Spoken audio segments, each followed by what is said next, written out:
the U.S., even transferring it, you're going to be limited to debit, credit cards, and paying interest to the bank. That's it. Your money's there. You're pretty much stuck with the house. Like, they won't let you exit now. If you do, you only have a very, very, very, very, should I say it again, very short window. So anyway, it's great Friday, sunny today. The planets were in a line, weren't they, Ransom? Yeah, Ransom Godwin joining me tonight. I think the planets were all in a line just a few days ago. I stepped out last night, and I only saw the regular early planets, Mercury, Venus, out in the sky. I didn't see Mars or anything further back, Jupiter. But what a great day to be alive. What a great day to be alive. Say it again. Oh, this is the best day I've ever lived. I'm so happy and grateful and thankful for being here. Take that deep breath.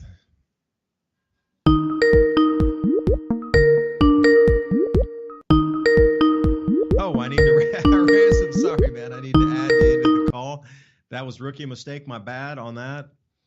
I was in a rush. Like I said, I've been out at the barn. I was in a rush to get back in and get on the call here. So let me add Ransom, our participant. Now, he's a friend. He's not a participant. Well, there we go. So, yeah, that's how distracted I've been. Okay, the news is one thing. The news is happening at light speed. But in the real world, you know, this getting through the day to be able to get the tasks done, to be able to produce food and keep up with it. It's like a quadruple espresso morning just to get through the morning's 4 hours of news. You know, it's ridiculous now. Thanks for joining, Ransom. Thanks for having me. I made a technical boo-boo, and there was no audio for probably the first 30 seconds. And I was wondering if you could repeat that. I heard it, but no one else did. Oh, I'm just busy right now trying to get life for myself ready to produce food and produce overabundance for others. I'm out with my trees, pruned them. We're trying to bend down the branches to get more fruit production. We got whacked at the knees on the blossoms coming out from the last cold spell. So hopefully we can get, hopefully there's a few, flower buds left in there. Leaves are coming out. Focusing on fertilizing and like trying to figure out new areas, plant new blueberries. Amish Farm just opened. We bought a bunch of plants from them. But then at the same time, need to keep up with all this ruckus going off across the planet. Getting stretched thin. I came in late tonight, so welcome.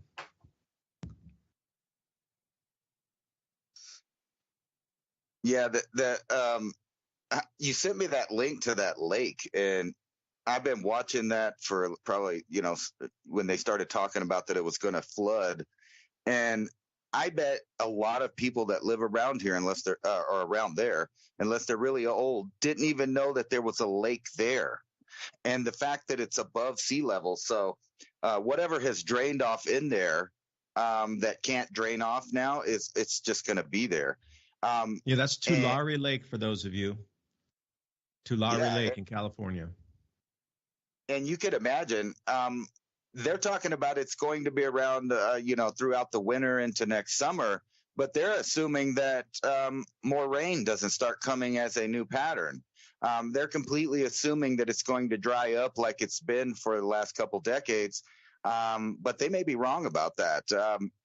It was funny because you said that the term suddenly, because that's how that lake showed up. And for a lot of people, I imagine that was an eye-opening experience to realize that they've been farming and living down there in the bottom of a lake. And it's got to make you wonder how many more places are like that, not only in the United States, but around the world, that are one weather system away from returning to the way that they had been in the past. New marshes showing up because of water drainage, because we have the biggest snowpack. I'm pretty sure that that's setting records almost everywhere in the Rocky Mountains right now for snowpack. And obviously that means a lot of runoff and a lot of meltwaters this spring. And it just makes me think of the whole food supply chain that we have, especially through the rivers of the United States. And we talked about that whenever we were talking about how the grains were, just laying out there and wait till spring flooding. And we're about to get that. we're about to get a bunch of tornadoes, not an excess number of tornadoes, but enough tornadoes and damage that the global warming hacks will be pushing. Oh, look at the storms, like they do every year, and trying to convince people that, they're the cause of it. And the more and more weather phenomenon that happens, you notice how no matter what happens, they always go with the idea that man created the scenario, no matter what it is, no matter which part of a cycle you're in, no matter how many times something has frozen or thawed or flooded or caught on fire, they will say that the new, event is because of you. And man, I mean, they're not letting go of this idea of blaming human beings for everything. And even though times seem to be headed towards a rough patch for everybody, from the middle class down, they seem to be cutting everything off in anticipation for some kind of, event that's going to tip over the scales. And I've been mainly paying attention to my area lately about news headlines, and what I'm seeing is kind of unnerving, because Washington argues back and forth about the border and what's going on at the border, whether it's not happening or it is happening. It doesn't take too much research to figure out that over the past 20 years, an excess of 20 million to 40 million new people have arrived in the United States and Canada, and they're coming more and more at a time. And just the other day, a big fire happened in Juarez, Mexico, which burned up a bunch of migrants that were being held there by the Mexican authorities, and they lit the thing on fire and tried to riot from the inside. And they killed themselves with a fire that they started, as the guards just kind of walked away from it when the flames were going everywhere.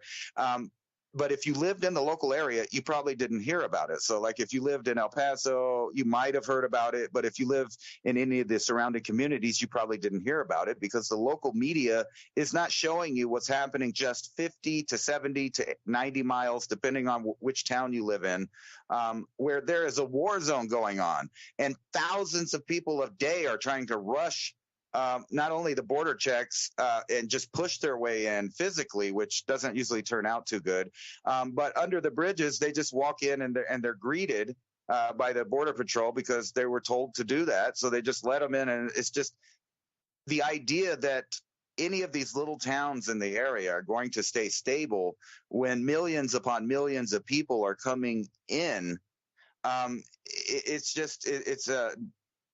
It's mind-boggling, the fiction that they're telling the people that live there.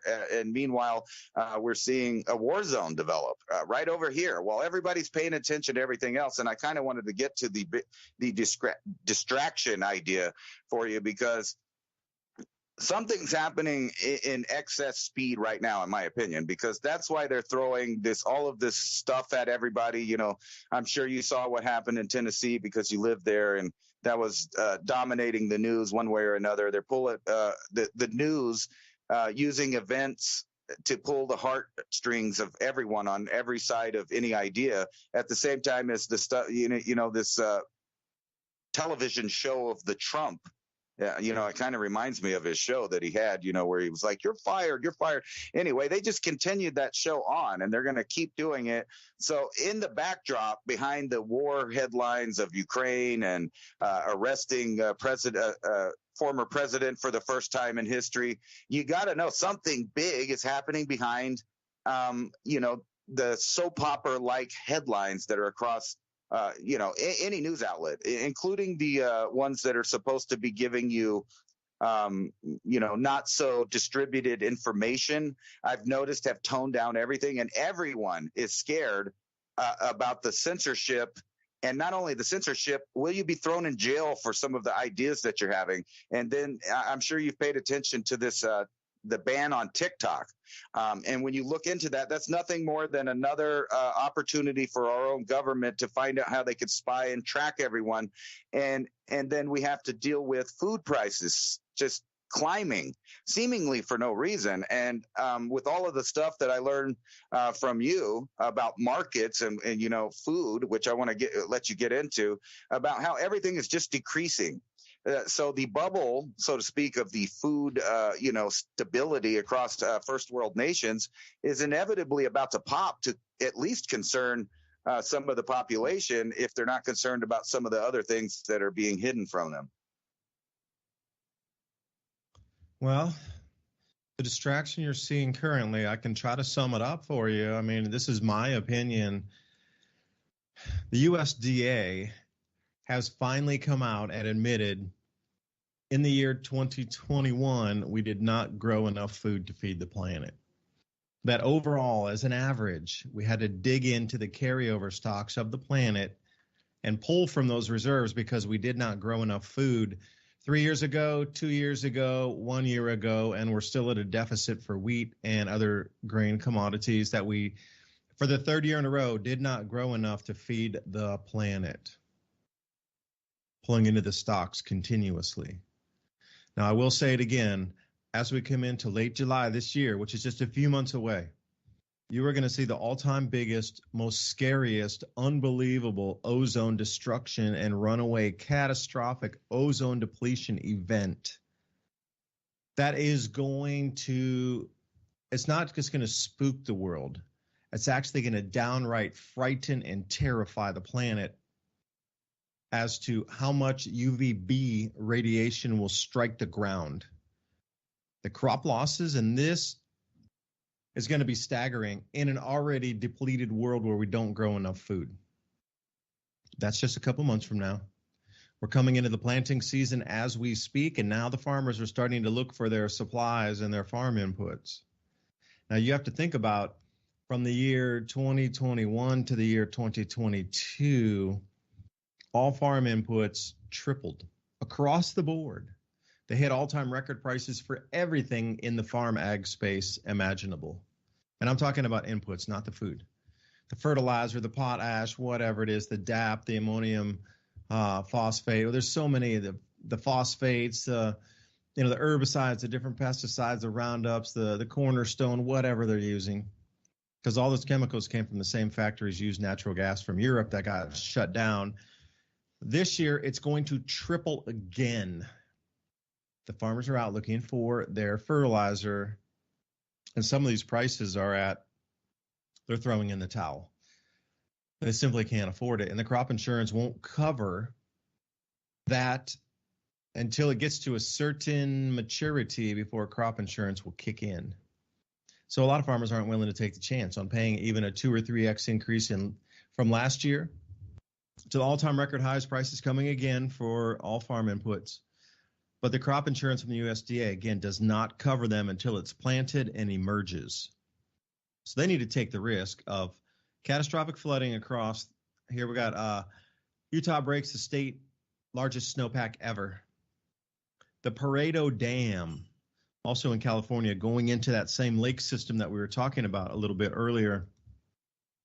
The Tulare Lake, every single feeder into that lake is overtopping, and all 7 or 8 of those dams and reservoirs are using their emergency spillways because so much water had come down.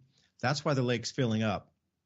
Everything that's a reservoir up there is on emergency spillway. Think Oroville Dam. And they've diverted everything they possibly could into the rivers, and it still was overflowing to start to flood major areas and also every single smaller town. So what they decided to do was cut a hole in the levee and let all that water spill back into the lake to contain it. They think it may dry out, but if we're looking at such disruptions already this early in the season, and another 2 or 3, 4 arc storms are lined up to come in from Asia here over California over this next, say, 3 weeks, there's 4 more storms of equivalency of record rains coming in a row. This thing is going to continue to fill.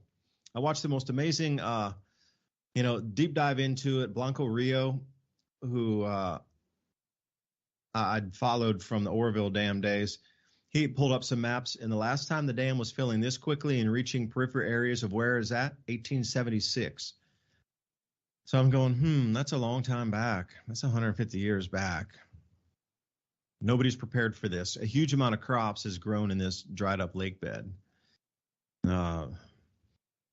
when we start to see this catastrophic losses of food, once people understand the UVB radiation, the crop loss in the southern hemisphere, the tripling again of farm inputs, and then the loss of our California grow zone, at least the predominantly vegetable growing in these same areas that are flooding now, that probably won't dry out for years, plural.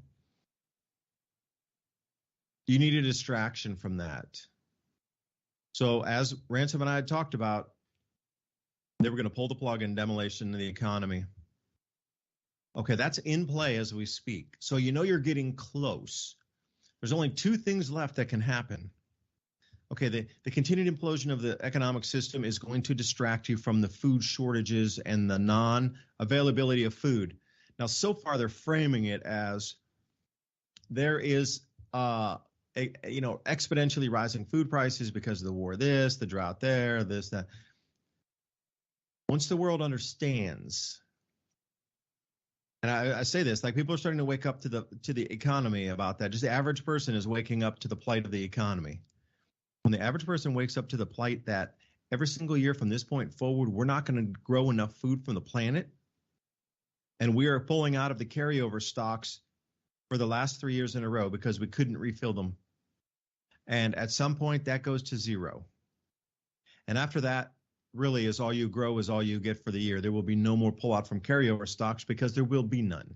There's going to be mass global starvation. That is way scarier than a controlled demolition of the economy to switch and move all of the wealth over to a new system. It's nothing more than a transference. So if you're out there and you're worried about this, protect yourself. It's a transference of wealth. There's nothing organic happening with this economic contagion right now. It's all planned. It's planned to move the wealth, natural resources, and anything of value out of the Western world and redeposit it over into the new emerging economy, which will take off like a scalded dog for 80 years. That's what's happening. So if you just look back through history and go, gold, silver, food, medicines, tradables, tools, gee, that's the things that have been used time immemorial. Now you're going to need to protect them. You're going to need to protect them. That's the only thing. If you know, you can clearly see the blueprint. Now, I will say one last thing, Ransom, here. The distraction we need, not me, we and as a planet, but these idiots at the World Economic Foundation and the Bank for International Settlements wants to start a digital SDR, which is central bank for all the central banks on the planet wants to start a central bank digital currency, all electronic for the entire planet as one world currency, which participating banks would issue their own central bank digital currencies, stemming back to the original one world currency. That's in play as we speak. So the alien invasion is the only thing that could possibly trump this. What you are watching is the most rapid, unbelievable speed at which this has occurred. I could talk more about that, but I've been rambling, and just the food is what they're trying to distract away from. We just literally can't grow enough anymore for all the people left on the planet. So that's the simple answer. Now, if you were a government and you knew through history hungry crowds toppled every government through the last 7,000 years, I think I would try to distract away as long as I could too, economy. Then you can explain away why there's food shortages. It was never because of bad planning from the 70s and 80s and 90s. Nope, couldn't be. They didn't warn you at the year 2000 when they had this information. Could have gotten ready. The whole planet could have gotten ready, but that would have taken us off centralized systems. So here we sit today. Anyway, that's my rant, and I hope I answered your question.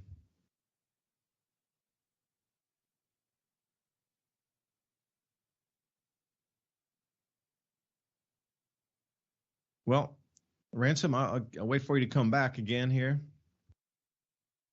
Sorry, I double tapped mute. Oh, you did? Okay, mute. Bring it on, man. Lake Basin's filling. We're wasting time. Right. I was gonna say it's all in your face about the digital currency and how they're planning on popping the dollar. Almost every headline's talking about either the strengthening of the BRICS nations coming together to try to offset the petrodollar, and then I'm seeing, you know, all of these countries that traditionally did business with the United States and Britain and other countries now making contracts with China, like Saudi Arabia. They're ready to fill the pumps. They're ready to help China become the next level economy. And I know that China is in trouble right now. So when I see all of these deals being made, it makes me wonder if actually they had already planned for bad times just like everyone else, and for them to be one of the world leaders at the other side of it. And I always wonder how much gold they might have over there. And you're seeing that across the news headlines too. Gold gains as banks buckle again and more dollar dumped. And here's one right here. Wow, if I would kept it open. Reopen my tab here. It's talking about Saudi Arabia, you know, planning on being the world's largest crude oil exporter, but they're not going to be sending that oil to us. It's going to China. So you can see that every summer, and I was waiting for this because, you know, when summer comes, they always up the gas prices. It's every year. And this is when you get that Walmart effect. If you've ever noticed the rolling back prices scam at Walmart, basically what they do is they slowly raise the prices all year, and then they roll it back to just a little bit higher than it already was. And they do that with the gas every year. So I'm waiting for the next excuse to roll out in the headlines of why the gas prices are going to skyrocket. But at the same time, it's becoming obvious to anybody. I mean, you can go article after article. Food prices will rise again in 2023, putting more pressure on families while their money continues to decrease in value. And then why California's floods are jacking up food prices. There's one that's already linking the current floods to why there's no food. And if you remember just a few years ago, they were blaming wildfires for why they couldn't do this or that. And it's like a steady stream of excuses of why the downgrading of civilization is happening. And what used to be incremental seems to be all at once now. Bangladesh journalists charged over story about rising food prices. So you could already see different countries starting to lock people up for telling people what's going on. Food prices are expected to rise more, and the cost may be too heavy to bear for many.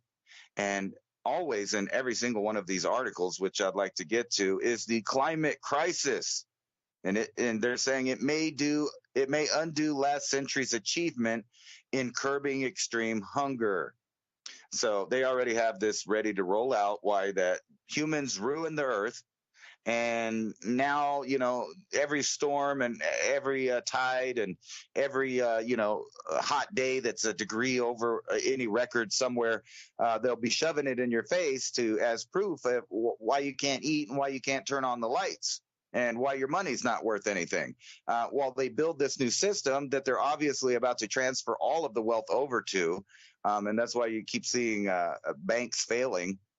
More and more, they're trying to give a reason why that they're going to, depending on which country it is, either switch over to the brinks or put all their faith into a centralized digital dollar backed by, of course, the central banking cartel or the reserve banks, if you want to call it that. Here's another article. Brazil and China signed pact to abandon the dollar. The two BRICS nations will now reportedly trade in their own currencies back and forth.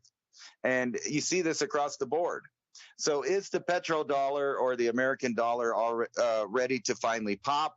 Lots of people that have talked about economics and they're not even using other factors. They were only using the factor of the Federal Reserve Bank and the entire system of centralized banking, that the bubble would pop eventually. But now you're seeing all of these other indicators that they are ready for the proverbial bubble to pop.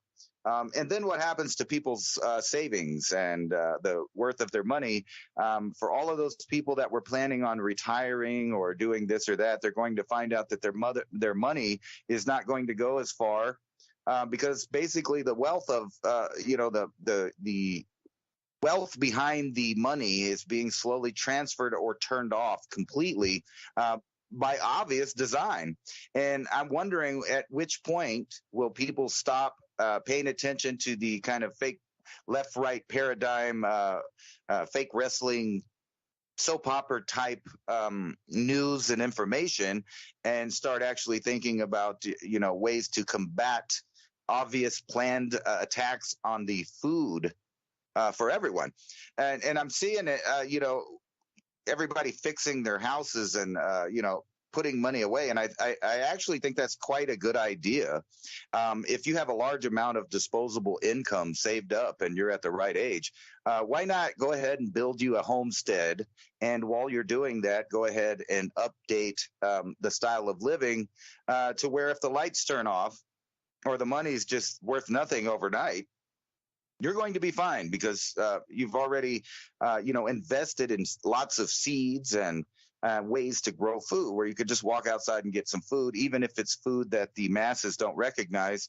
And we've talked about this a lot of times, but at what point do the general public realize things are falling apart, and how fast will that weigh on their psyche as far as bizarre behavior? Because we're already seeing a lot of bizarre behavior in society right now. Lots of fights over ideas that really have nothing to do with feeding mankind or helping mankind.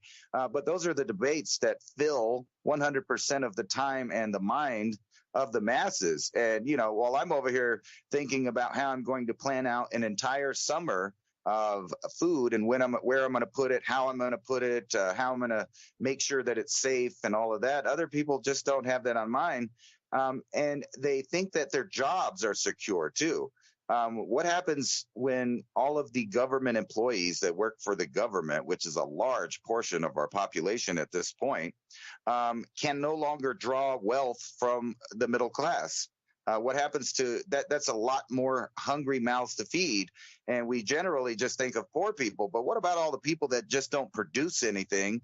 And then when things come to push and shove, how do I say it? Their career really doesn't fit into the real world when it comes to filling bellies.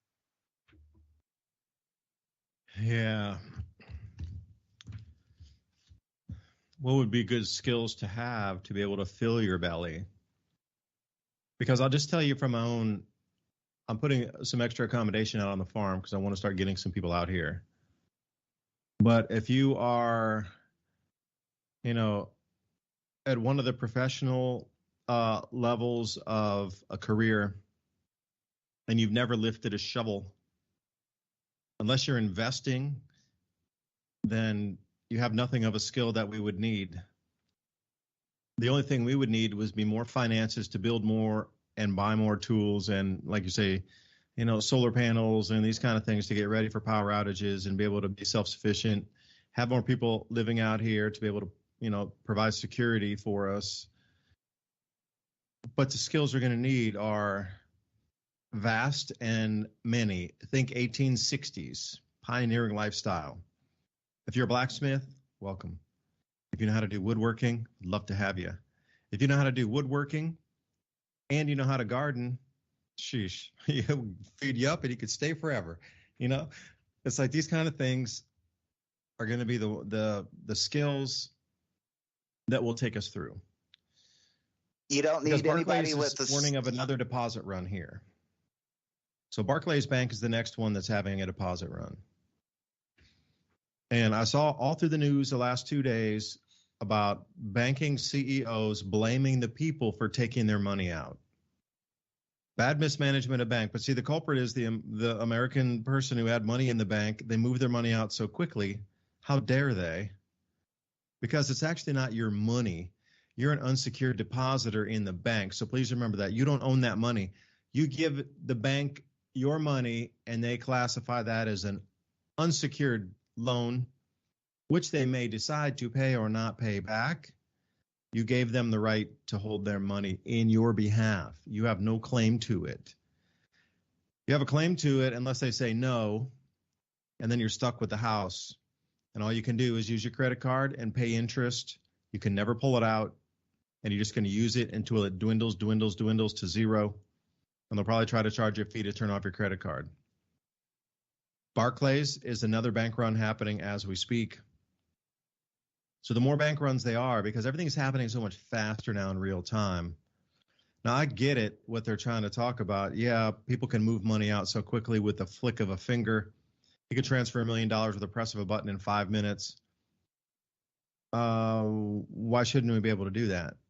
Well, if your bank's so poorly mismanaged that people on Twitter and Reddit can figure out that your bank is insolvent and about to collapse 2 weeks before the regulators from the Federal Reserve or the CFTC or any kind of administration will find that error, and why, social media should not be 2 weeks ahead and also then be the one sounding the trumpet of an insolvent bank to pull your money out.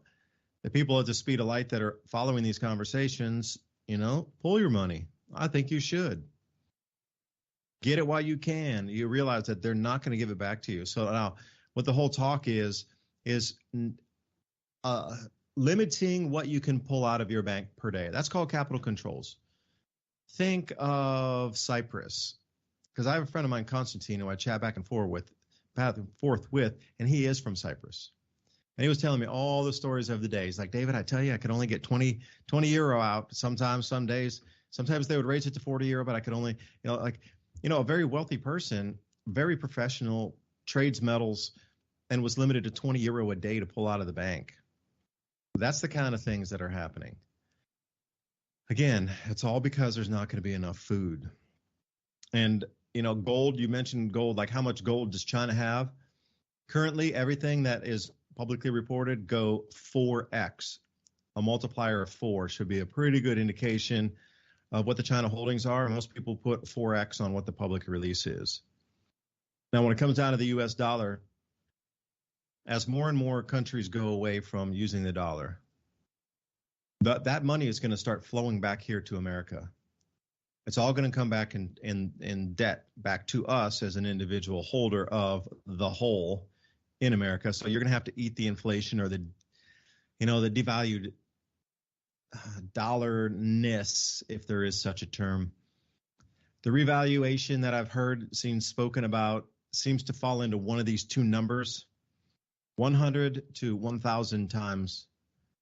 So if you had $1,000 in the bank, you will be reissued $1 new, or you'll be reissued $10 new. That's why Lynette Zhang, when I was talking to her, she's like, David, the first reset, you need to get out and cash out in the first reset. Because that will be where everybody will be so discombobulated and so confused as to what's going on. If you already have a plan on how to exit something, because let's say they do a 10 to 1. You could literally pay your house off for a few hands full of silver. Now, if they do 1,000 to 1, you're talking paying an entire house off with a few ounces of silver. So she's saying that it always goes like this through history. There's always 3 resets. And on the 4th one, it completely collapses and they started completely over from zero. Means there's no reset money at all. It's a zero-sum game. You lost 100% of everything. So the first reset is when you want to pull out. So again, generally that first reset is going to be between 100 and 1,000x. And then the second reset gets ridiculous numbers like 10,000 to 1 or 100,000 to 1. And then the third reset's like Zimbabwe style, 100 million to 1. It gets stupid. And then they have to knock the zeros off and nobody believes it. And then that's why they have to reset to a new complete system backed by something. Backed by something. But what is that something? I can't think of anything in the United States unless we get our industries back up and running again. These things we're talking about are very real and they're very scary. If you think about food shortages in cities where they might leave and then drive out to the countryside starving and looking for food, that's one thing to think about. But if the entire economy collapsed and people got reset at 100 to 1 and they're starving and there's no food and the government's explaining away the food shortages are based on the greedy individual depositors who took their money out, so they have to limit and now totally restrict you from pulling any money out of your bank at all. Zero. You will not be allowed to pull it out. You'll be able to spend it with credit card and pay your debts and service your mortgage electronically. You will not be able to transfer out. You will not be able to hit the ATM to get your money. In the beginning, this is what I was told also. They will allow you to have capital control pulls between $20 and probably $50 a day in the beginning. But after that, there'll be another crisis and it will go to zero cash. You will only be limited to electronics, however that pans out, unless you have barterables. And then you're locked in. You're locked in with the house. Yay, stuck with the house. Spend it till it dwindles to nothing. And that's the way I see it sort of playing out on this edge. Now, the thing is, how quickly will it go? Because so far these last 2 weeks have just blown my mind like hyperspace, like ripped my mind. The cells in my brain are like, plasma orbs that just exploded into 1,000 universes of trying to figure out this information. Like the quickness of it is the scariest thing. I say it again, like earlier in the show. Like 2 weeks ago, this was not on anybody's radar. The bank run hits at SVB, and then suddenly the entire planet is shifted out of the dollar in 2 weeks. And they talked about Operation Sandman, where they said in a single day, the entire world will shift out of the dollar. Well, maybe that's the psyop, that you're looking for a single day event when right now we're in multiple week event, and it's happening exactly the same way it would play out with Operation Sandman 2.0, but weeks instead of days. I think we're getting played. They keep telling you, look at the day. It's a one-day event. It's a one-day thing. Look at Sandman 2.0, one day. Nope, we're getting strung along because you can't tell me ASEAN also just pulled out of using the dollar. They're going to use Chinese central bank clearing. Brazil, that's another huge one. Saudi Arabia, that's the nail in the coffin. I'm sorry to say anybody from the United States or northern hegemony, Western nations, the dollar will not be used as the single reserve currency to purchase oil.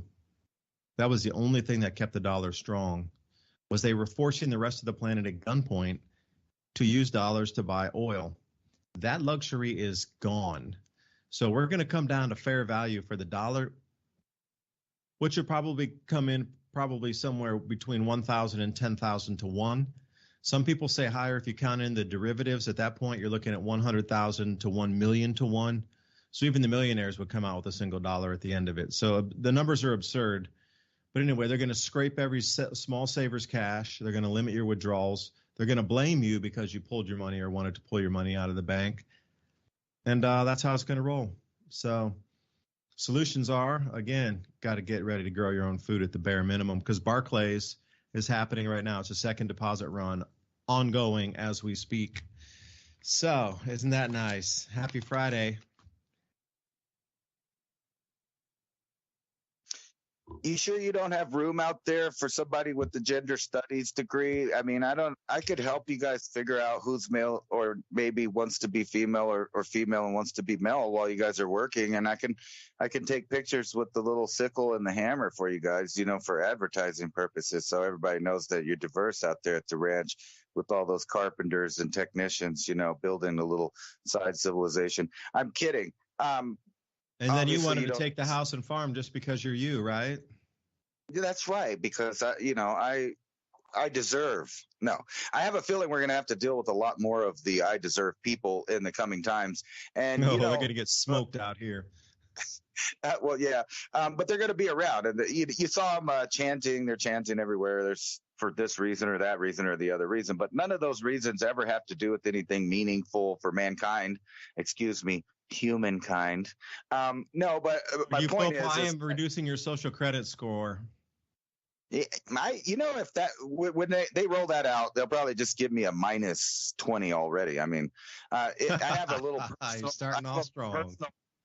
Back and forth with YouTube on Twitter, and they've responded by doing some really weird stuff to my channel. So it's amazing that people on Mountain High Time are watching this, because I don't know why, but I'm not banned, even though I have 2 strikes, and they told me I'd be banned for some weird reason, a glitch or something. But what's weird is they banned me for talking about something, and so I pointed out that something probably thousands of times on Twitter to YouTube specifically, and I think they got upset because they started removing videos from my channel without even giving me strikes, just to point out that they could turn me off at any time. So I thought that was funny. But back to what we were talking about. We talked not long ago when you asked me how long I thought that the conflict probably in the Ukraine area would last. And I said, I think that they're going to drag it out about a decade. And I was just reading this article that kind of fits into all of the stuff you were talking about as far as economic patterns. And I wanted to show this article to everybody here that's watching. So it says World Bank warns of lost economic decade as turmoil spreads. And they go on to talk about how all of the people in the banking industries and different things are talking about how decades of high inflation, raising interest rates are, just causing more banking crises in the Western world, and recession risks and all of these things are going to lead to decades of economic turmoil. And this is quote unquote from the World Bank's chief economic and senior vice president for development. A lost decade could be in the making for global economies. Oh, wow. That's like a whole 10 years they're planning. So it says nearly all economic forces that powered progress and prosperity over the last 3 decades are fading. As a result, between 2022 and 2030, average global potential GDP growth is expected to decline by roughly a third from the rate that prevailed in the first decade of this century, down to 2.2%. And I think that's kind of a positive outlook if nobody's trading and everybody's worried about, eating. For developing economies, the decline will be equally steep, from 6% a year between 2000 and 2010 to 4% a year over the remainder of that decade, this decade. They were talking in an older paper.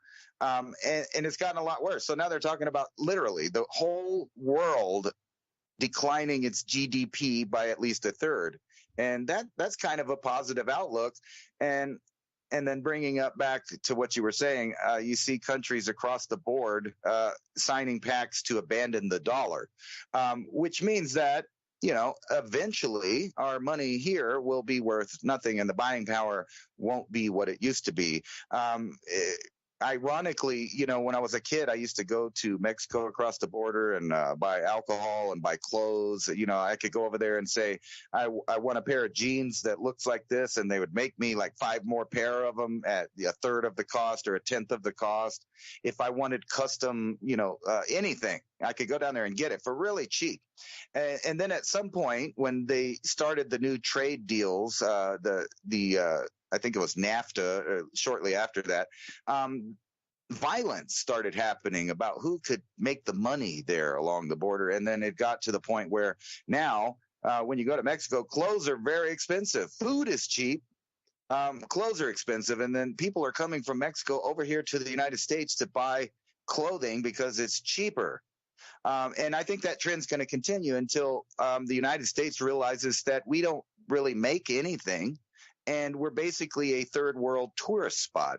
And then what happens, you were talking about when the people start wandering out from the cities, it's an obvious plan that they're trying to cram everybody in the cities, which means the only real product of some of the Western countries will be the land that was traditionally owned by families. And even here in the U.S., corporations are buying up every little spot of land that they can, every bit of the farmland, every little bit of commercial real estate. It's becoming increasingly more common for people to be stuck in a payment system than ever owning anything from their car to their home. And you were talking about the reduction of the value of the dollar just kind of, popping up on people. I've realized for some time, even though I live at a lower standard of living than some other people, I actually own my land and I own my vehicles and I own my tools and I have all of these things that, I wasn't rich, but I knew I needed certain things. So I got a hold of them and owned them.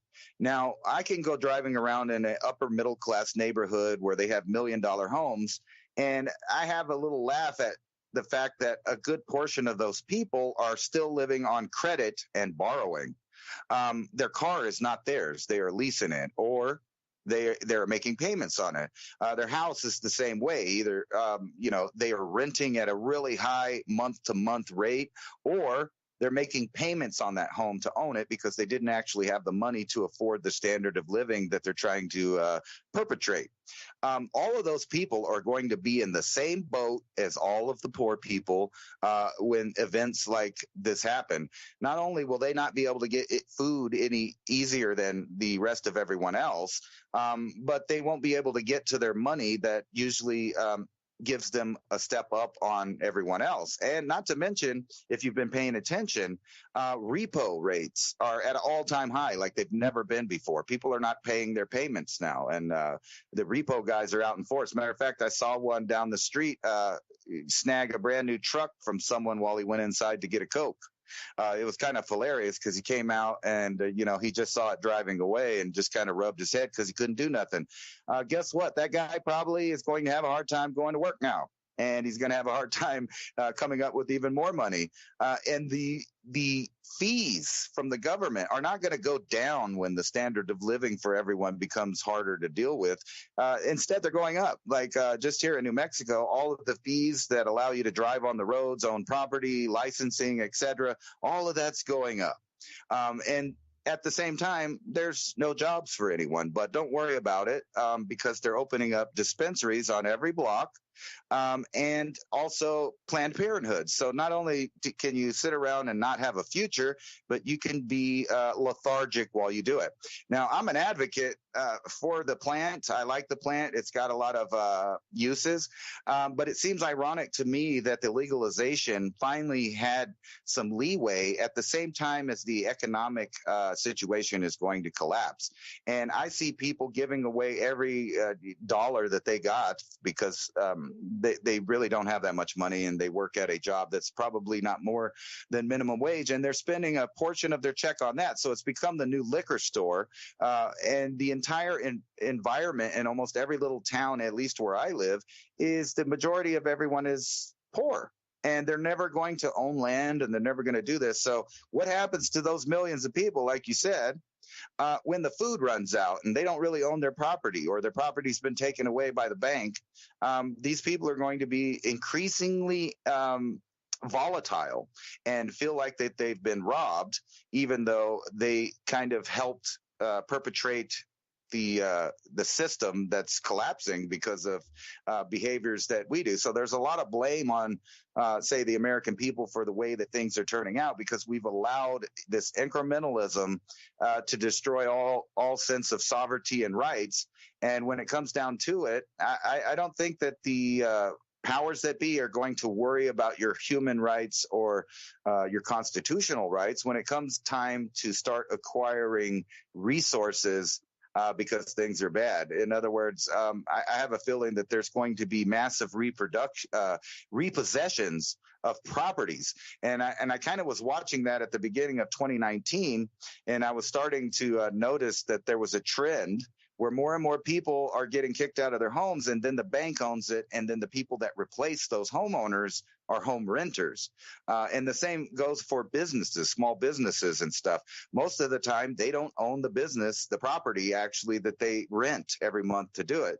So when these dollar problems start happening, you're going to see a chain reaction unlike anything we've ever seen before, where small-time America, mom and pops, they've already been hit hard over the last couple of years. But what you were talking about with the reduction of actually the money in the bank when they change over to a digital system, a lot of people are just going to be left out because the transformation of wealth is already been it's going to be taken, and they're just not going to have the availability. And not only that, there's not the excess cash out there. And I saw one of these slides. I was showing it to everybody that you sent me that was talking about the criminalization of using paper money because they were worried about money laundering. And I brought that up last week. I've been seeing a lot of counterfeit stories, meaning that it seems like there's a flood of reasons why they need to destroy paper money or money that the government can't keep constant surveillance on, because that's what we're talking about here. When you have your own paper money at home, or your own resources, you can do just about whatever you want in a barter free market system with other people. But once all of those dollars are stored away in a digital mainframe somewhere. Every single dollar is tracked, meaning everything you do is tracked. And that kind of circles around to this new idea of what they're trying to get in to protect us from Chinese spying on us by them spying on us. And that's what this ban on TikTok's really about, is another in a long line of government expansions of power. And all of these correlate to the main population of our nation not having any power over their future. So if you do still own your land, don't let it go. It's time to turn that into a business of some kind, even if it's only a business that supports you and your family. And that's what you were bringing up. It's time to grow food. And you've been preaching this for years already. And I think people are starting to catch on that I'm going to say 80% of what I've talked, at least over the past couple of years, has happened. And even worse than we were predicting and how fast it was going to happen. And now we're seeing exactly that. It's all being changed over to this digital system, and it's going to be tied into everything that you do, from your travel to your medical history to your freedom of thought on the internet. It's all tied together. And you can see that this whole Chinese style social credit score is already implemented here. It's just that people aren't used to it, or they don't see it yet, but it's here. Yeah, I'm curious what that Bangladeshi reporter you referred to about being arrested for reporting on food shortages or price increases. Like, everything's being centralized. So the whole scare thing of the bank runs was to get people from the mom and pop and the regional banks and the credit unions and take all that money over into JP Morgan. Well, that was causing a secondary crash. So now they said, we're going to insure everybody. Okay, awesome. But here's what happened just today. The money market, where a lot of big funds go to get billions out each day to trade and then hold on to it for 8 hours to use the money and then give it back. They're getting 4.8% for people to borrow the money on a short-term day program, overnight lending rates. But the Federal Reserve is giving 5%. So what's that doing again? That's taking all the money that would have gone over into money markets, and then that, 0.2% is now very, very enticing for those who move money for a single day. You're talking about an extra 0.2% on like $100 billion. That's millions of extra dollars. So think about that. It's all, and again, all this money that would be out on the stock market or in money markets, et cetera, is now flowing into the Fed to borrow their money because they're giving a better rate for it. It's a mixed up world. And, this hasn't really happened to the rate it's happening. And as the Fed continues to increase at a quarter percent, if they go to 4 or 5.25%, they're going to leave in the dust that 4.8% from the money market funds, and everybody's going to go to the Fed, because it's not just a 0.2, now it's almost a 0.5% difference. So the money is all being funneled into the bigs. And then once that happens, once all the money's funneled into the big institutions and they implement all these capital controls, at that point, then the reset will be on in earnest. Well, they're just converted over in a single night. We were lured into thinking that there would be a banking holiday and they would close on Friday so you couldn't take money out. We're way past that. They're going to limit what you can even transfer out digitally, and it's already begun. See you back in a couple minutes here. David DuByne, Ransom, Godwin. The United States Conversations, Revolution Radio, Studio A, every Thursday night, 10 p.m. to midnight. You're listening to Revolution Radio at freedomslips.com, and we'll be right back after this message.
freedomslips.com. And now we're going to get back to your host.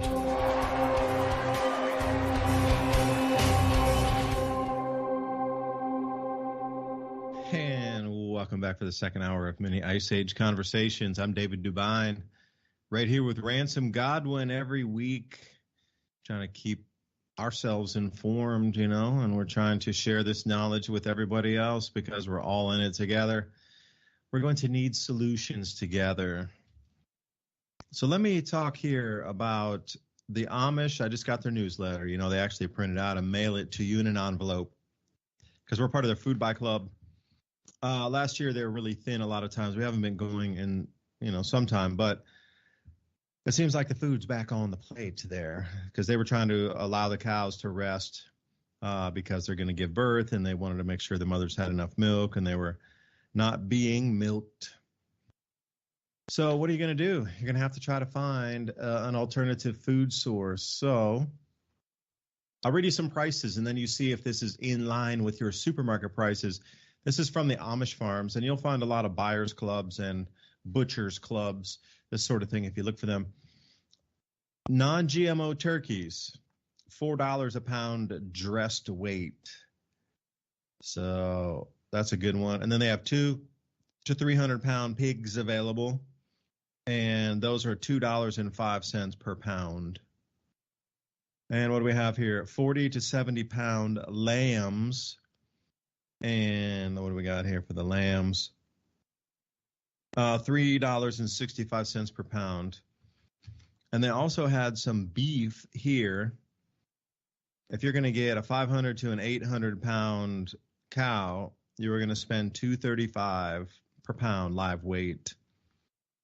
So you multiply that. So if you had a 300 pound pig, you need to multiply it by $2.05. Now keep in mind, you're going to get to keep all the innards, the liver, the heart, all these things that our grandparents used to eat that are thrown away. You never hardly ever see these in a supermarket, but you'll be able to use that to make your own sausages, the large intestines for all these, sausage types of things that you like to create. When you order a live weight animal, they will dispatch it for you, and you basically take the whole thing home with you, unless you ask them to cut certain parts off. We're not a fan of keeping the hooves, but I know our butcher, the guy who has the farm we bought from, he's got dogs. So we're like, yeah, you can keep the hooves. Apparently dogs love to chew on them. Fresh. Okay, good. You're going to have to think about secondary, third, and tertiary food supplies. And, Ransom, thanks for sending me that Guardian article, the journalist charged over stories. And I'm super glad that me and Ransom can bring you this information every Thursday on Revolution Radio. That's why we keep it running costs. Think about donation. This free speech is getting more tightly controlled. They say a journalist was arrested in the middle of the night at 4 a.m. for spreading false news about the cost of living crisis. But wait, there's a cost of living crisis that he's reporting on, and everybody was spending so much more from food that even a single voice they're terrified of. Charged a reporter from a leading newspaper for false news. But when prices are doubling and tripling in your local market, you're not even allowed to talk about that or write about that. That's the same thing that's being done here. The blame is on the citizen that wants to take their own money out of the bank. Oh, you caused the banking failure because you wanted your money. You didn't trust the banks to leave it in. Now look what you did. So anyway, Ransom, thanks for coming back for the second hour. And those of you out here, Revolution Radio, please consider a donation to keep free speech online. And it just gets weirder by the day. Thanks for sending me that link. Yeah, you imagine just being at your house at 4 o'clock in the morning as a journalist, and the police show up. It's like the midnight knock of the secret police. Anyway, they show up, and you're like, "What I do? What I do?" Well, you wrote an article that said people are, having a hard time with living expenses, and you got to think to yourself, "Are you serious?" I imagine the shock on this guy when this happened, right? Or he might, I don't know what the story is. Maybe he was warned, but that's the kind of future I think is about to start here in the U.S. I mean, they're already doing it on certain topics with certain companies. Yeah, Ransom, could I jump in? Yeah. He was charged with smearing the image of the government because the government can't keep inflation under control. So for him saying that the vegetable prices in the market had doubled and tripled, he was smearing the image in the government because the government's supposed to be all omnipotent to take care of the people. But because they can't, he's the one in trouble for writing about the food price increases.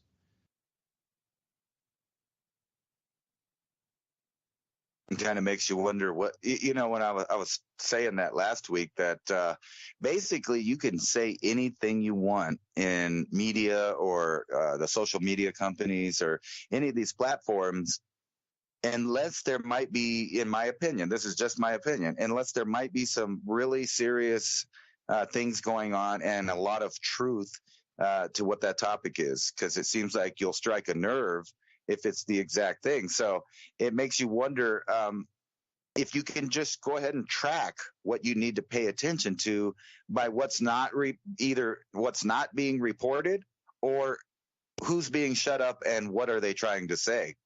Like Julian Assange, the poor guy, I bet he never would have dreamed back in the day that being a free journalist in supposed countries that value a free press and freedom of speech, that he would have spent the last decade or so locked away for things that he told people. And it's not things that were untrue.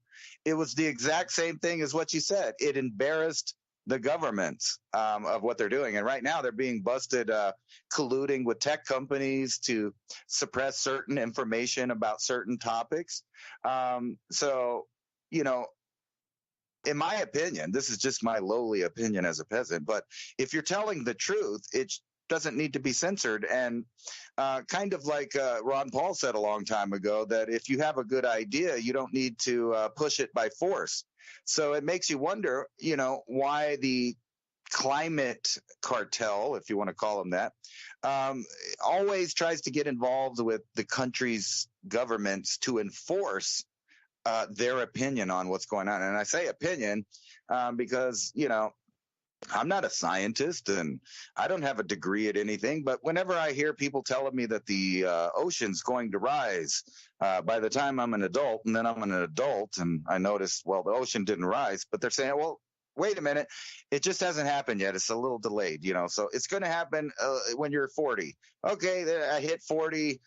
Plymouth Rock is still at the same place as it's been since they made the rock. So what am I to believe as just a lowly peasant, with no alphabets after my name or anything? I have no letters behind my name or anything. But, my own common sense says, wait a minute, if the ocean was there at 1660 or whatever it is, and it still is today, then probably the ocean hasn't risen any. And then, today I was arguing with people on Twitter about their global warming hockey stick presentations that they put. And I'm looking at the graph and it looks horrible. I mean, it's like all cool. And then from the 1880s on their graph, it's all cool until right now. And then the CO2 and the temperature just skyrocketing into space on their graph. And then I bother to look over there at the degrees that they're saying has changed. And what they're showing is a 0.02 to, or 0.2 all the way up to a 0.8 and then a 1. So in a sense, I don't know about you, but when I went to school and they told me, what's that number called that's below a 1? I think that's 0.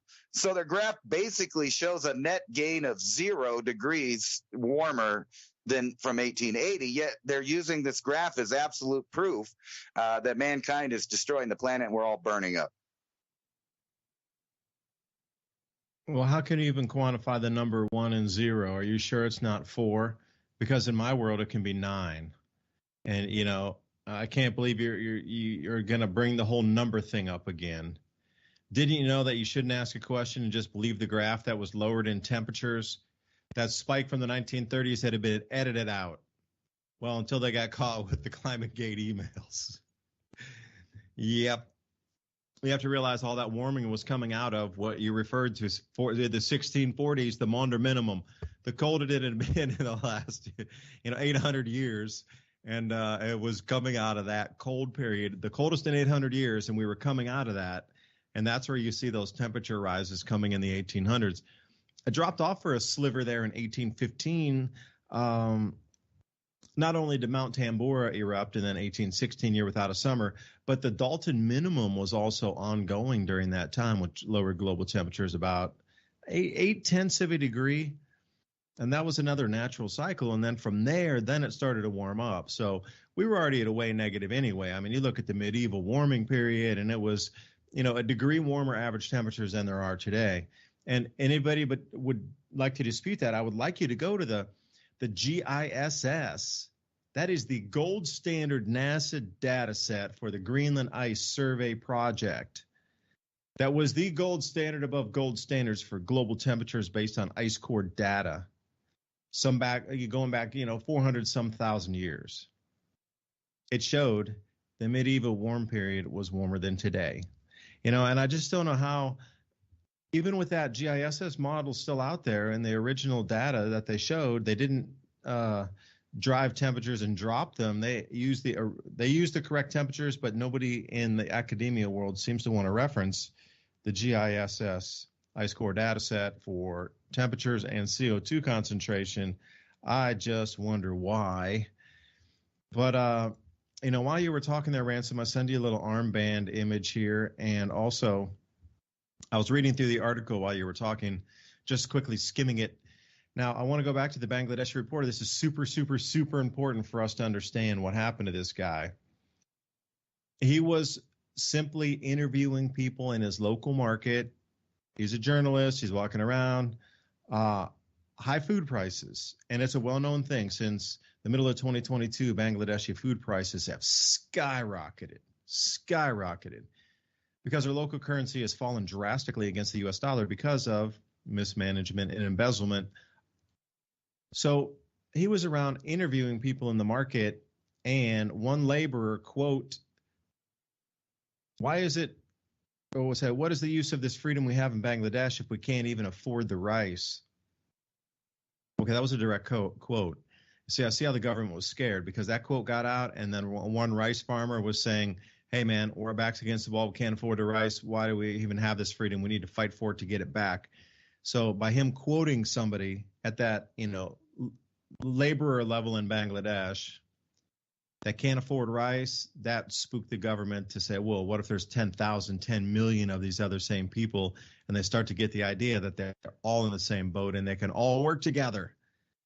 This is the whole point of talking about food shortages and food price increases is once people's backs against the wall. Now, you might think that this could never happen in America, but what has occurred over the last 2 weeks is just so mind-numbing that I really feel very saddened for the country in terms of the sadness that people are going to experience as their money is taken away and they have no access to their money, and what that means in this modern world when you have a house and you're evicted out of it because you can't pay the bank because you can't access your money in the bank to pay that. So, again, if you have a mortgage in a different bank than the one you have your money in, then you're not going to be able to take that and move it out over to the mortgage because it's a capital control. You can only move so much per day. So let's say you have a mortgage that, let's use an easy one, $1,000. If your capital controls are at $50, you're going to have to use up your capital control quota, 20 days in the month to try to get your full payment over to the mortgage broker or whatever bank that holds your note on your house. That's insane. That's exactly what they're talking about doing. You're going to own nothing and be happy unless you own your house already. And then you'll need a way to pay for the property taxes and your IRS bill.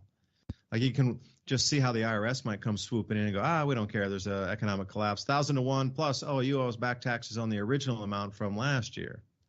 We'll still keep that at, say 10,000 that you owed last year. That won't be revalued into the new money. Your old debt is still in the old money. You just have to participate with the new money to pay the old debt off. Indentured servitude.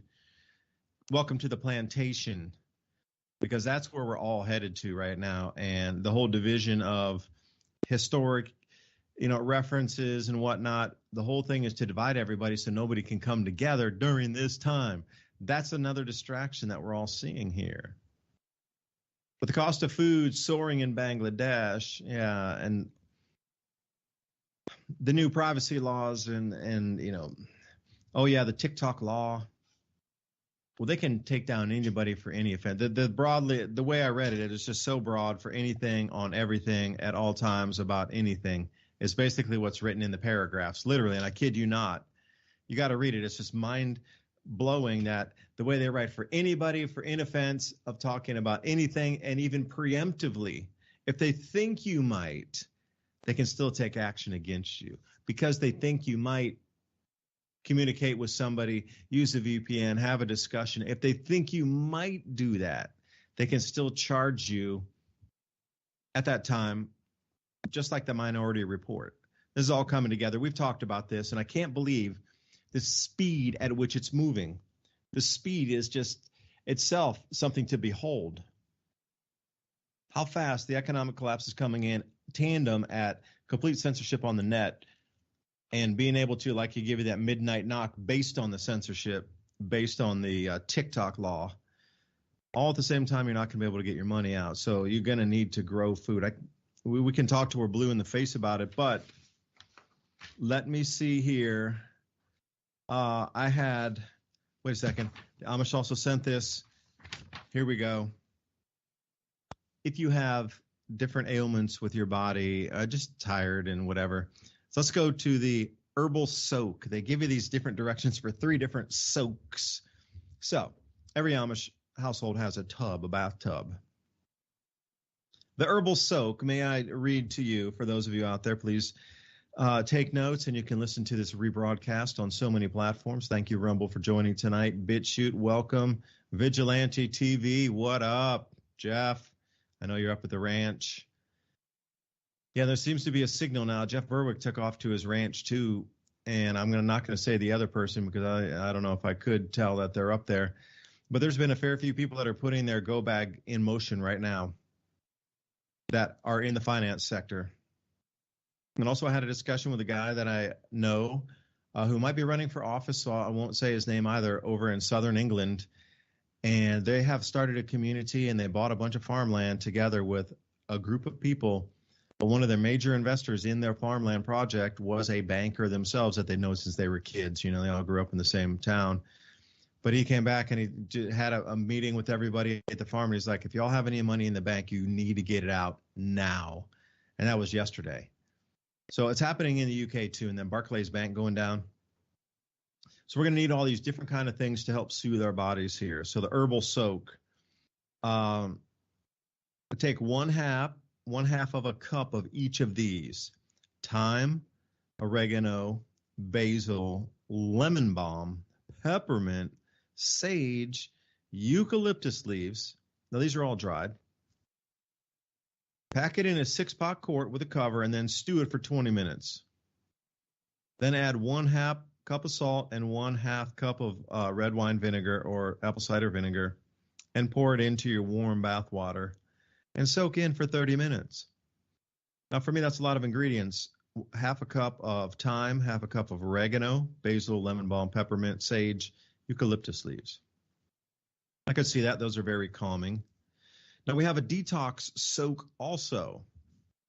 And again, working out on the farm, already have had 2 ticks that we found in the last few days. I'm covered in cuts and scrapes from all the blackberries coming up that we're planting and things.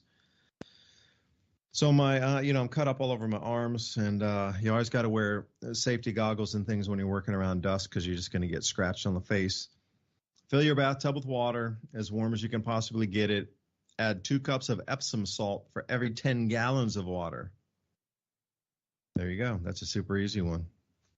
And the wood ash soak. Although I burned a bunch of paper boxes tonight, I wouldn't use that ash for this, just only wood ash. If you get burning any kind of papers that has wax coating on it or labels or anything, don't use that one. Or if you have any infections and sores, scrapes, cuts, take 2 gallons of water and then 1/2 cup of wood ash. Heat the water up as hot as you can stand it, about 10 to 15 minutes, and then you take that in a rag and you wrap it on your arms or leg or whatever, or you actually can use bath water and get in the full bath And again, use that 2 gallons of water and pour the entire thing in the bath and then soak into it. So anyway, that's pretty interesting stuff here. We're going to need to think 1860s again. Our lifestyles are going to move. It could be a great day because we won't be glued to the computers and things. It'll be more of a, 1860s lifestyle. But think about that. There was only one newspaper that came like once a week or once every 2 weeks, and that's all the information people had, except the local community and maybe an outside, connection that they could share local gossip in the community, and that was it. Trains only pulled through like once a week. News from New York didn't arrive out for weeks, plural, way out west. So anyway, Ransom, I just rambled there for nothing. I'm just enjoying time on planet Earth. Actually, you connected some dots. I was watching the Oppenheimer Ranch project, I don't know, probably a week ago or so. And he had an article up. I was looking for it right now. It was funny because it just triggered in my mind when you were talking about these soaks. People have to make sure, and I think you just uncovered a conspiracy too. So hear me out. I'm going to try to find the article here. So this article was about the toxic levels of poisons and heavy metals in your spices. And I remember you keyed off when you said thyme, one of the most, messed up of all of the lists that had super toxic levels of heavy metals was thyme. And all of these other things. And they had, I'm going to find it here for you in a second, but to make my point, you listed out some things that would help people with health, and it seems like almost a conspiracy that those same things, if you bought it through the store, like especially Great Value, which is the Walmart brand, they were heavily toxic. So somebody thinking that they're at home doing these, cures, they may have a good formula or not cures, I don't want to say that word, homeopathic baths or whatever. They might think that they have a good recipe there for that. And then if they're not using real, clean, organic sources for those, they may be reversing what they're trying to do. In other words, if you're trying to do a heavy metal detox, you may be soaking yourself in heavy metals. And while I find that article, just think about that idea. You're talking about Amish people, which obviously are growing their own stuff, and they probably have good sources for every single ingredient on that list. But think about all of those people that are trying to do similar things, but they're buying their stuff from like Whole Foods or Walmart, and thinking that they're getting healthy products when it turns out they're not. And I'm gonna go ahead and find that article. Just think about that. I'm not going to call it a conspiracy, but ironic coincidence. That some of the same spices and herbs that are used to chelate and remove heavy metals or, do some kind of health benefit may actually be one of the sources of the most toxic, available spices and stuff. Is what people were going to use. They would be doing the reverse of what they're trying to do. Isn't that bizarre? Here, I'm going to find that article to show people too. Yeah, because, what do you consider health foods also? What they do is the binders in a lot of these tablets and what you consider the supplements. Yeah, you don't want titanium dioxide in your supplements. A lot of these things, the cellulose as well, like your body, you're not a termite. You're not meant to process cellulose.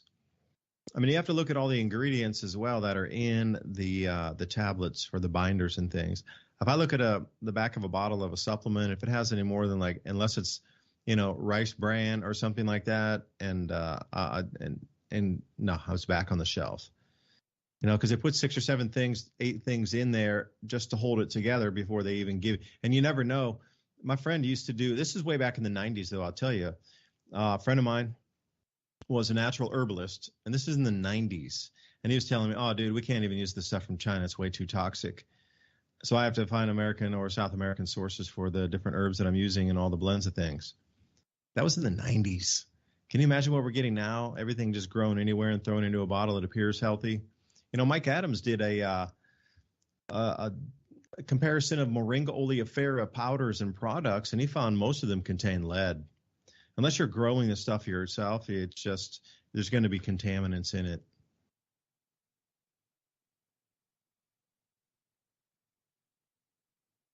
Yeah, absolutely. They're talking about lead, arsenic, all kinds of other stuff, and it has this whole list I'm showing.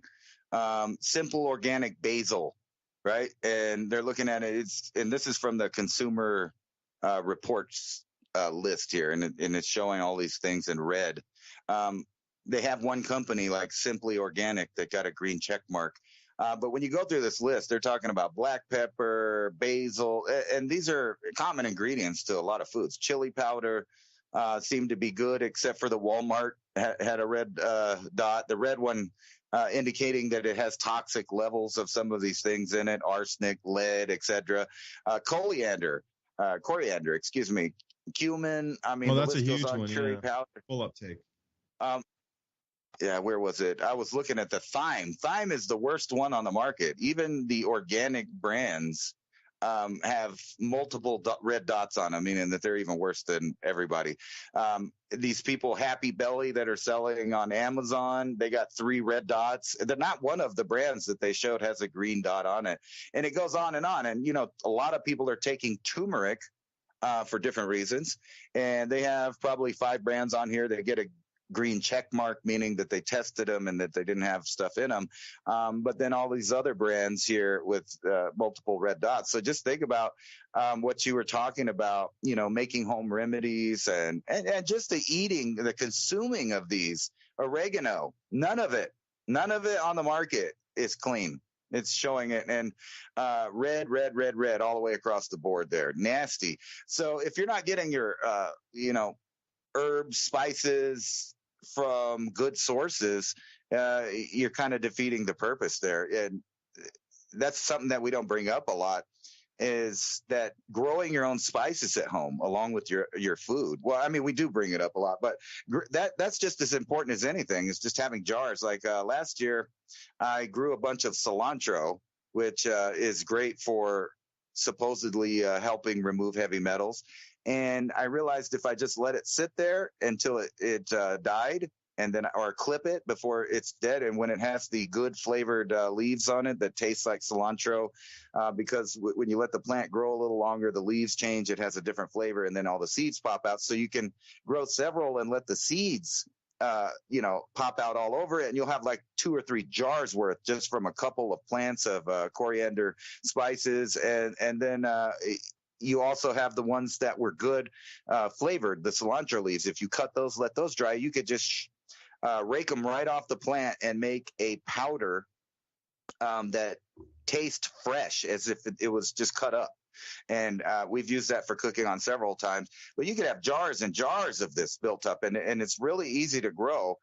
So maybe you might not have enough garden beds to grow, you know, enough to go outside every day and cut some off and use it like that, or enough space to do that.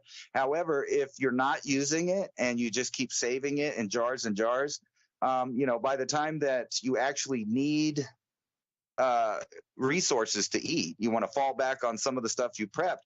You go to your cabinet, and what do you got? You got all kinds of organic spices you grew yourself. You know, it's not contaminated with anything that wasn't in your garden or on your land. You know, it wasn't handled by anybody. The odds on, you know, you getting a bacterial infection are less because it wasn't stored anywhere or shipped anywhere.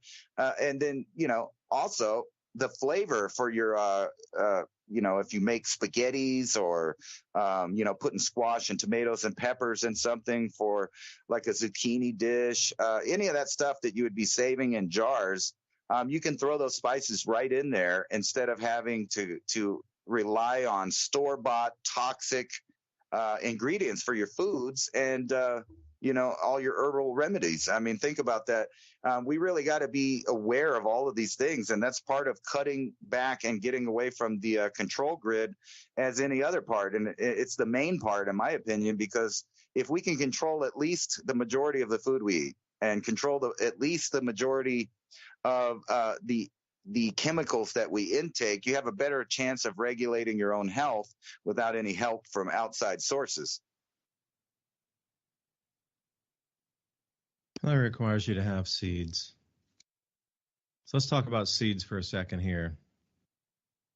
You're going to hear 3 different types of seeds: heirloom, hybrid, and GMO. So what's the definition of either or all 3 of those?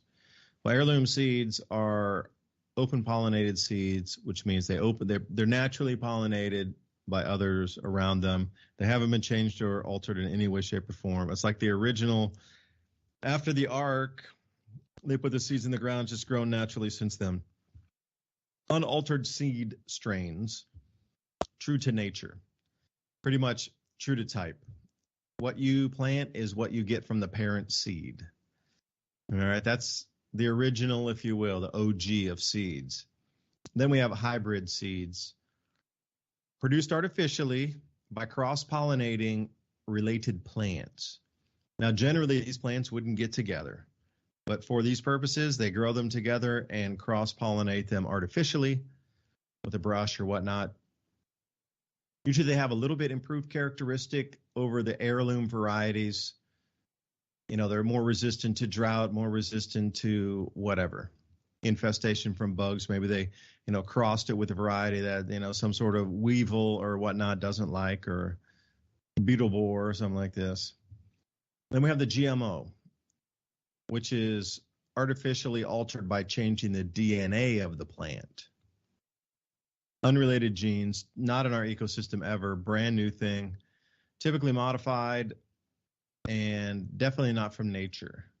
So if you're going to be buying seed as you move forward, look for what they call open pollinator heirloom seeds.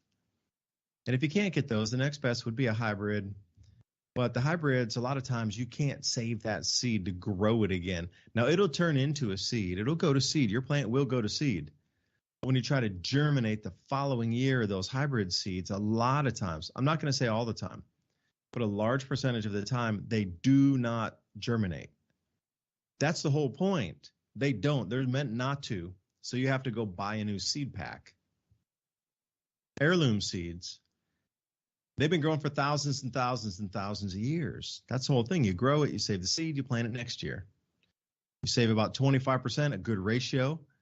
So even if you think you have a field of corn, you only have 75% of that field of that corn, because you need to save 25% of your seed for the following year for planting.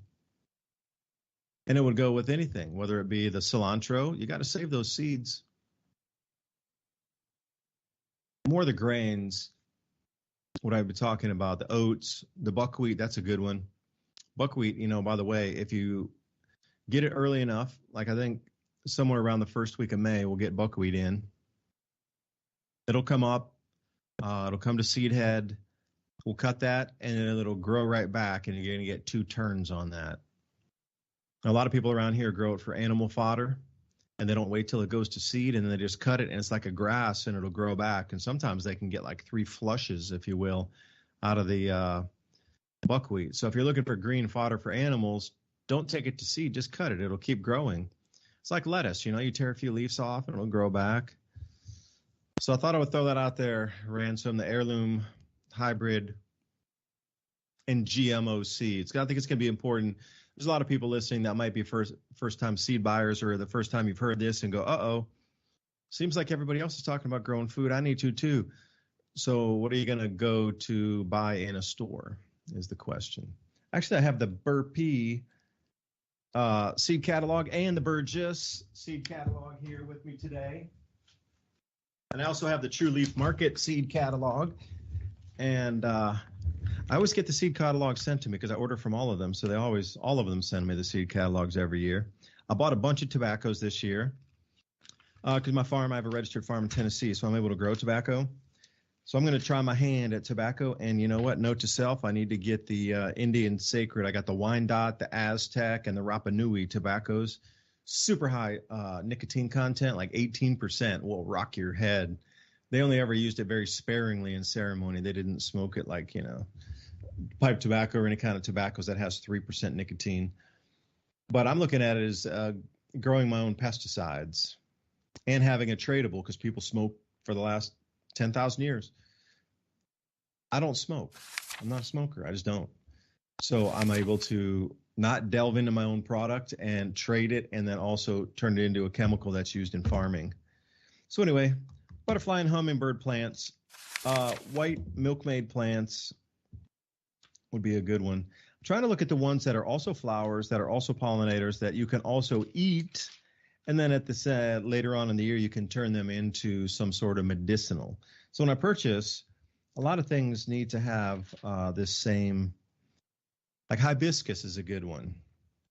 You can eat the flowers, you can eat the leaves as a superfood. Where a mulberry, all the leaves of the mulberry plant are a superfood. You just keep picking them, powdering them after you dry them, and you got a superfood. And then you got the berries with it too. So wherever I'm looking, I don't see plants anymore. I see food and medicine. Kind of changed the way I look at nature. But anyway, I thought I would share that with you. I was going to ask you if the front of that catalog has orange tomatoes on it. Orange tomatoes? No, this is the Burgess catalog that I'm looking at right now. The Berkey is in the other room, and I'm not going to get out of the chair and go get it. The Burgess Seed and Plant Company, in business for 111 years. So, they're pretty good with their stuff.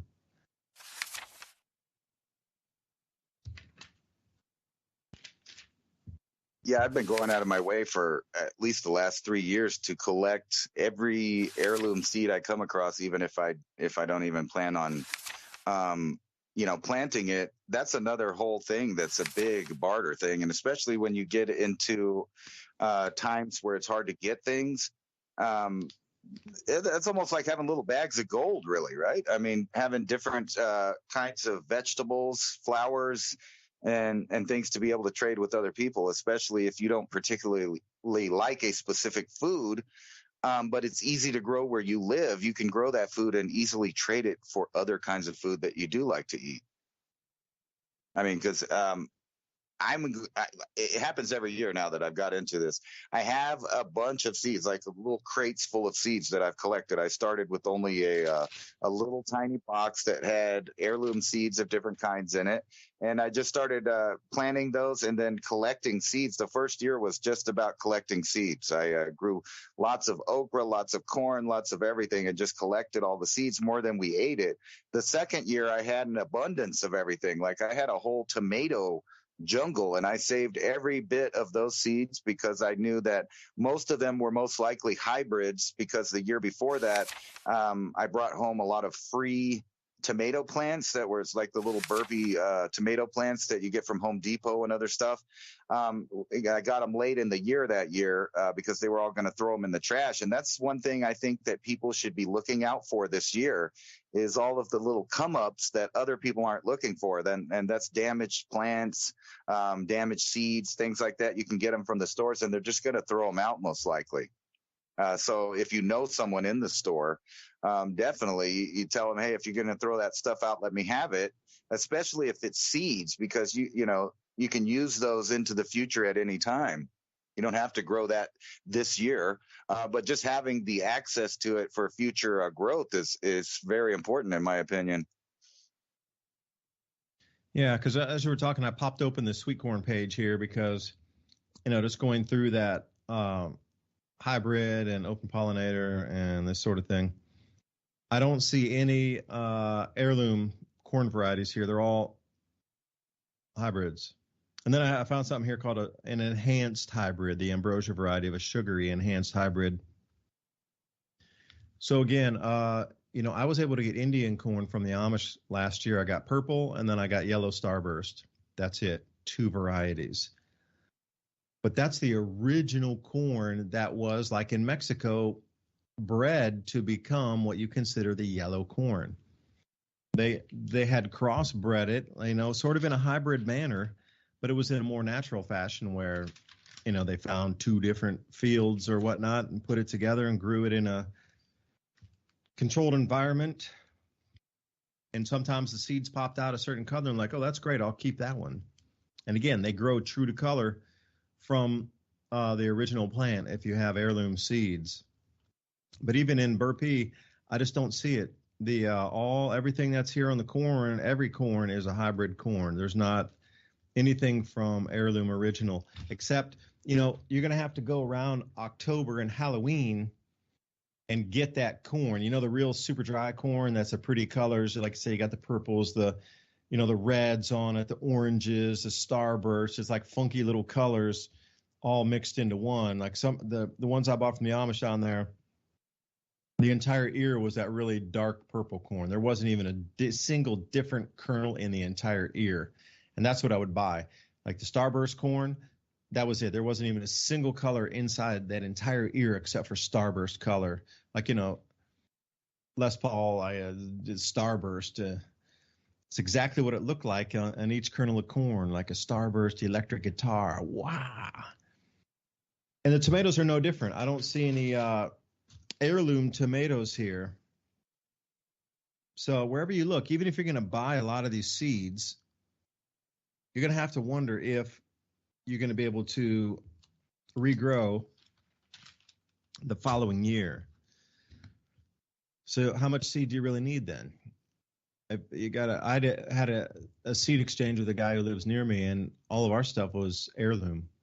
I went out of my way at True Leaf Market to buy all the heirloom varieties of seeds that I could.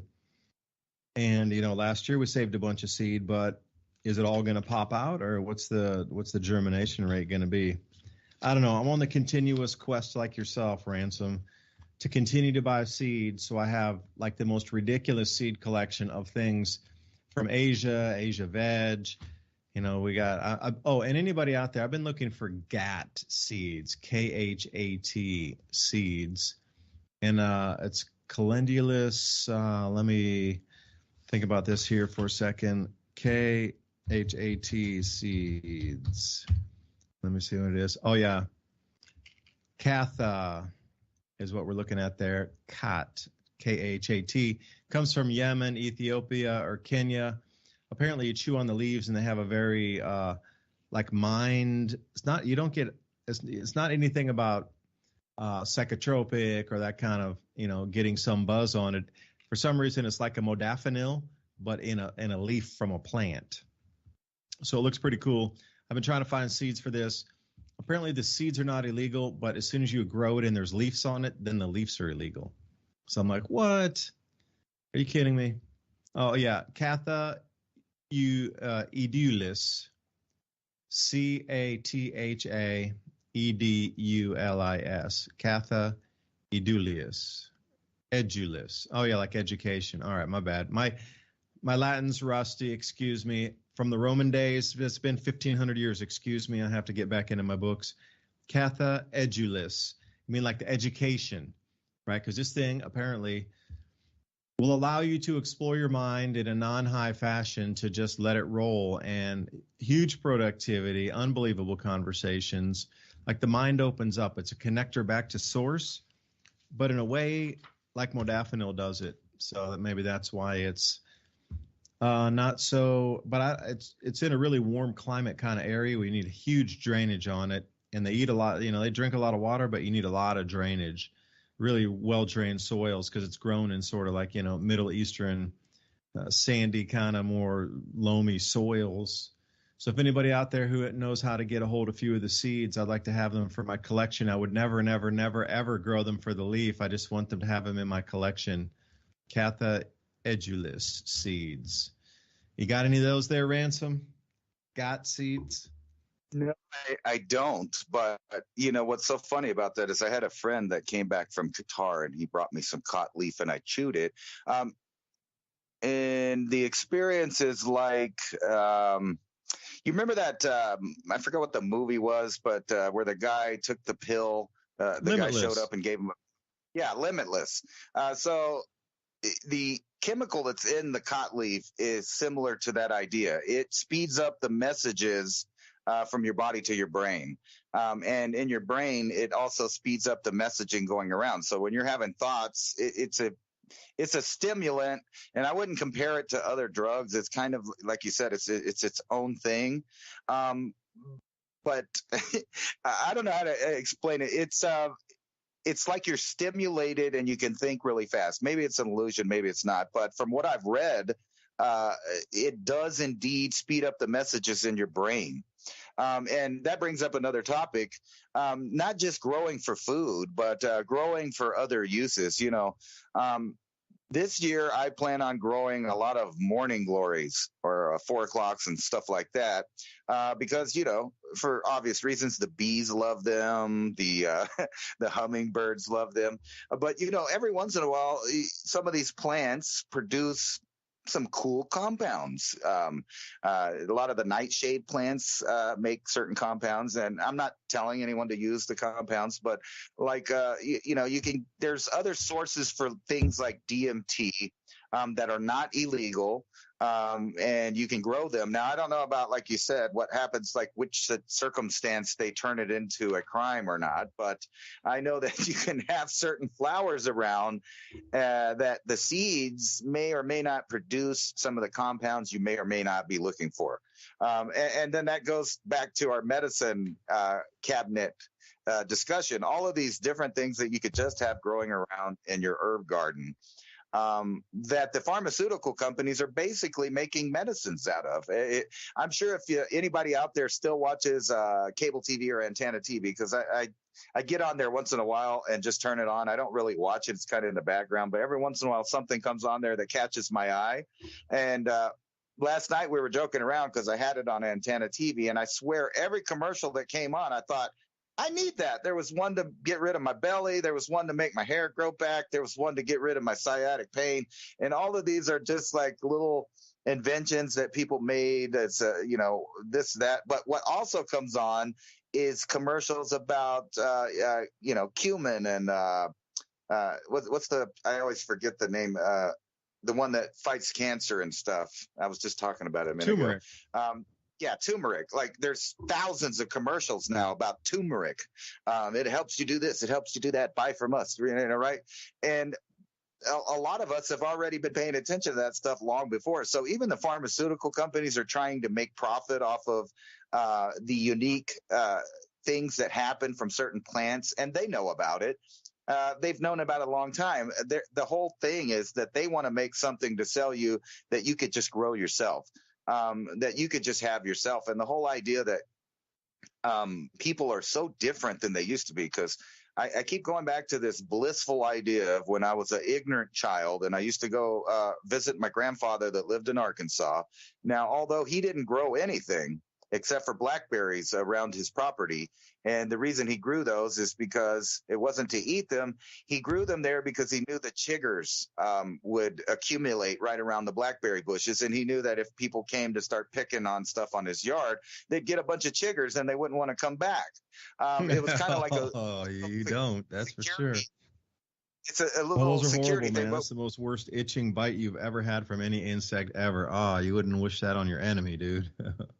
Right, but I would still spend hours out there picking this free food. And then the whole idea that the neighbors were growing apples and peaches and apricots, and they had a little garden outside. And guess what? They weren't gardeners. They just had the garden. Like most of them had a day job that they went to, and they would come and tend their little garden, or even have a bigger garden that looked more like a real farmer's field. And they were just taking care of that with their spare time.